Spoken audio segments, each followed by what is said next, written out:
Estamos de volta e todos os anos, cerca de 12 milhões de pessoas no planeta são diagnosticadas com câncer. As estatísticas mostram que mais de 60% dos pacientes morrem da doença.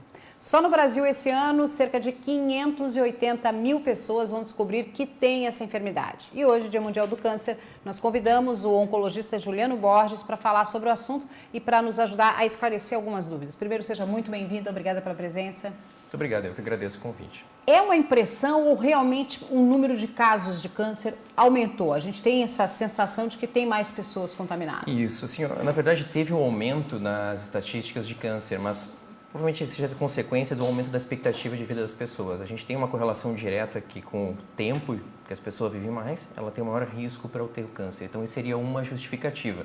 É claro que isso tem fatores confusionais, como a alimentação, o sedentarismo, o cigarro, a bebida, que seriam fatores de risco independentes.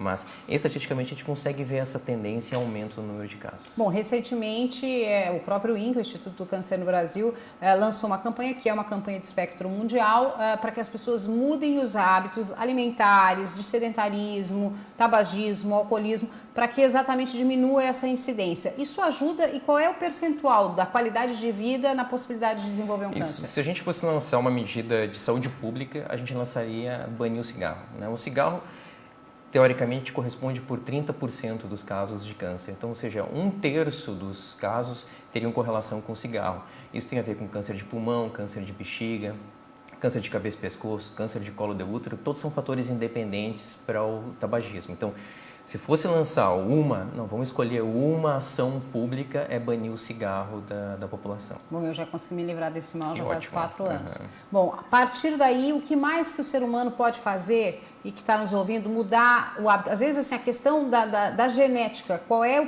o peso que a genética tem? Isso, tem até dados dos últimos meses que apresentaram que a genética tem uma influência relativamente pequena no câncer.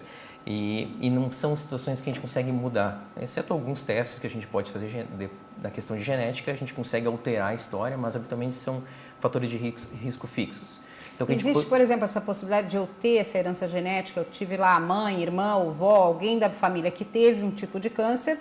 Inclusive, hoje em dia tem exames que analisam o teu DNA para ver se você tem aquele genoma, aquela possibilidade de desenvolver aquela doença. E aí eu faço o exame, está lá que eu tenho essa possibilidade. Eu mudando hábitos e fazendo ações preventivas, eu posso evitar ou pelo menos postergar? Isso, eu vou dar um exemplo assim, ó. A gente tem como fazer o teste de uma mutação, que é o BRCA1, BRCA2, são mutações para quem tem história familiar de câncer de mama e câncer de ovário, e a gente consegue prevenir, mas orientando a ter filho antes dos 30, depois fazer a retirada dos ovários ou fazer cirurgia da ressecção das glândulas da mama, mas são tratamentos mais agressivos. Para a prevenção em geral, o foco principal é o cigarro, é parar de fumar e, na verdade, os outros fatores agem, que é evitar excesso de bebida alcoólica, fazer atividade física, ter um bom controle alimentar, ter um bom controle de peso. Isso influencia, né? Por exemplo, há uma orientação para as mulheres que o sobrepeso, o aumento do peso, teria um fator de risco para câncer de mama, que aumentaria o nível de hormônio.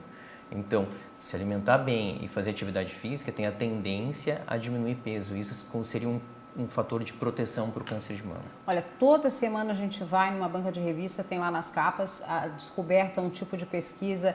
O que a gente tem de sério, de oficial, né? Você que é médico, que é oncologista, o que a gente tem de confiável nisso em relação ao brócolis diminui a incidência de câncer? O que tem de confiável em pesquisas? Isso, na verdade, a gente trabalha, eu tenho um dos focos do meu trabalho que é pesquisa clínica, e todas as pesquisas que são sérias, que têm intervenção na população, elas são aprovadas pela Anvisa e pela CONEP, que são os órgãos regulatórios. Então, tem um site, infelizmente a gente tem carência de informações de sites brasileiros, mas a gente seguia por um site americano, que é o clinicaltrials.gov. Ali tem todos os projetos sérios com os resultados em que o paciente pode fazer a intervenção. Por exemplo, a gente participou de uma medicação que é um anticorpo para câncer de mama. A gente fazia um teste, tinha uma proteína positiva e utilizava essa medicação. A publicação de um dos artigos dessa medicação foi agora em setembro no Congresso Europeu. E só acrescentar esse remédio aumentou o tempo de vida das pacientes com câncer de mama metastático em 15 meses. Ou seja, a gente está falando de acrescentar um remédio no tratamento, aumentar 15 meses. Então, tem pesquisas sérias? Tem, né? Mas elas são aprovadas pela Anvisa, pela CONEP, pelo FDA, pelos órgãos regulatórios. Então, a melhor forma de pesquisar é entrar no site do clinicaltrials.gov. É um site que está em inglês, a gente tem que fazer um site em português para ter acesso. Isso para câncer, mas para doença de Alzheimer, para as doenças reumatológicas, todas as doenças que a gente não tem ainda um tratamento de excelência. A gente não pode dizer que quimioterapia é um tratamento de excelência. Outro exemplo bom é a gente pode falar sobre câncer de pulmão, em que muitos pacientes eles têm o direito de fazer um teste, como se fosse um teste genético, e se tem essa mutação, que é a mutação da LK e do IGFR para câncer de pulmão, não precisa fazer quimioterapia. A quimioterapia é pior do que ficar tomando comprimido com bloqueador. Então, a gente pode dizer atualmente que a quimioterapia para o tratamento é a segunda opção. A gente sempre vai evitar a quimioterapia porque sabe que ela não é o melhor resultado. Ela é extremamente invasiva, em algumas pessoas diminui a qualidade de vida absurdamente, enfim, né? E as respostas são inferiores aos tratamentos direcionados, que a gente chama de medicação-alvo. E essas informações e esses tratamentos já estão disponíveis no SUS? Na verdade, o SUS tem algumas limitações, né? Mas existe uma lei no Brasil que se chama, autorizada pela própria Anvisa, que é o uso compassivo. Ou seja, se eu tenho um remédio aprovado nos Estados Unidos, que é o mais moderno, por exemplo, vou dar um exemplo de câncer de pulmão. Se tem uma mutação, que é a mutação da LK, eu tenho 2 remédios aprovados nos Estados Unidos. A Anvisa autoriza que a gente faça uso compassivo. Eu faço uma carta como médico dizendo que esse remédio não está disponível no Brasil, mas... Quer dizer, não tem outro tratamento de igual eficácia, Isso então... mesmo. Faço um relatório, encaminho para a Anvisa e a gente consegue fazer a importação e liberação do remédio. Pelo SUS? Na verdade não é pelo SUS, é por uma lei pela Anvisa. Ele consegue ou a empresa doar ou conseguir a importação. E existem também outros casos, pessoas que estão vivendo essa situação, o drama de ter um ente querido, enfim, alguém com câncer, de que quando existe um tratamento disponível, claro que aí é um pouquinho mais demorado, tem que dar uma acelerada via Ministério Público. O Ministério Público obriga a Prefeitura, o Estado ou o Governo Federal, quem tiver ali naquele atendimento especializado, a importar ou a contratar esse tipo de tratamento e oferecer. Isso mesmo.